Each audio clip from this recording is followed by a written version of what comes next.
কিন্তু আমার ঠাকুরের চেয়ে বেশি নয়। আমার সন্তানকে ভালোবাসি, সন্তানকে সবাইকে বারণ করি, প্রতিবেশীকে বারণ করি, ভালোবাসি, কিন্তু আমার ঠাকুরের চেয়ে আমাকে বেশি ভালোবাসি না। এই কথার উপর উন্নত লজ্জা কথা না হবে তখন আমি সচ্ছল হতে পারি না। আমি ভাবি, অনেক কথাই ভাবি।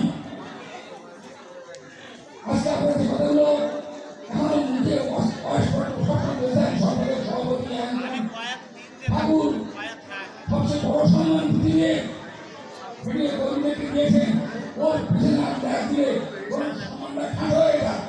কিন্তু আমরা মানুষ, আমরা ওই সম্মান পাওয়ার জন্য সম্পাদক করি, সভাপতি করো, সেক্রেটারি করো, এইগুলো সম্মেলন ঠাকুর দেখেন। এবার ঠাকুর বলছেন বর্তমানে সন্ধ্যায় স্পষ্ট করেছেন, বাংলা আমাদের দিয়েছি তারা আমার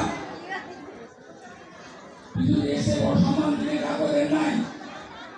এই ভাবটা তিনি শুধুমাত্র দুজন মানুষকে দিয়েছেন, তাদের গলায় ঘন্টা দিতে হবে না, তাদের গলায় তিনি ঘন্টা দিয়েছেন। তাই আমরা সবাই মালিকের দিকে তাকাবো। বর্তমান মায়ের কাউকে কি বলছেন, ঠাকুর 160 টাকা বন্ধ দিয়ে গেছেন, হাজার বাড়ি নিয়ে গেছেন, সেগুলো আমার বোধগম্য করা সম্ভব নয়।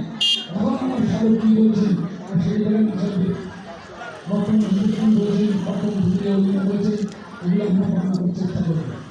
তাই সজ্জন ব্যক্তি জীবনে নিয়ে আসুন, পারিবারিক জীবনে নিয়ে আসুন, পারিপার্শ্বিক জীবনে নিয়ে আসুন। মন্দির ভালো না করলে তো ভালো হবে কিসে?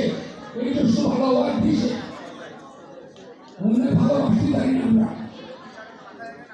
সবাই আমাকে বলে মেয়েটাদের আত্মীয় আত্মীয় লোক থাকে, কারণ কি আমি আপনার মনে চেষ্টা করেছি সবাইকে ভালোবাসি, সবাইকে আপনার মনে রাখতে অনেক ছেলে আমি বলে বসি, যেমন আমার নিজের পরিবার মন্দিরের ছেলে কিন্তু জয়ন্ত আমার ছেলে, এই কথা বললে অনেকে আপনার ছেলে সব এই আপনার মেয়ে, আমার তো দুটো মেয়ে, আমার স্ত্রী বন্ধ হয়েছে, কিন্তু আমার অসংখ্য মেয়েরা সবাই আমার মা, সবাই আমার আপনার জন।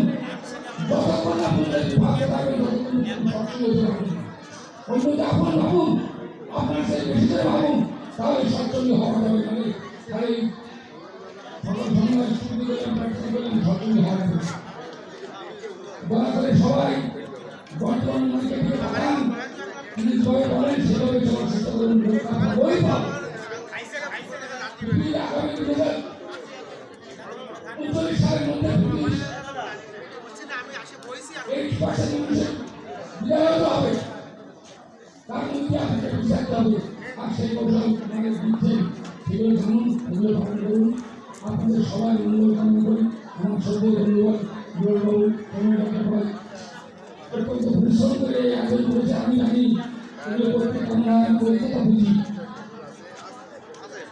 আমাদের এই একান্ত ভাবে আজকে আমরা এই সার্বজনীন কালী মন্দির সাজার মন্দিরে ঠাকুরের কথা বলার সুযোগ পেয়েছি। তাই আমি সেই কমিটি সবাইকে আমার পক্ষ থেকে আমাদের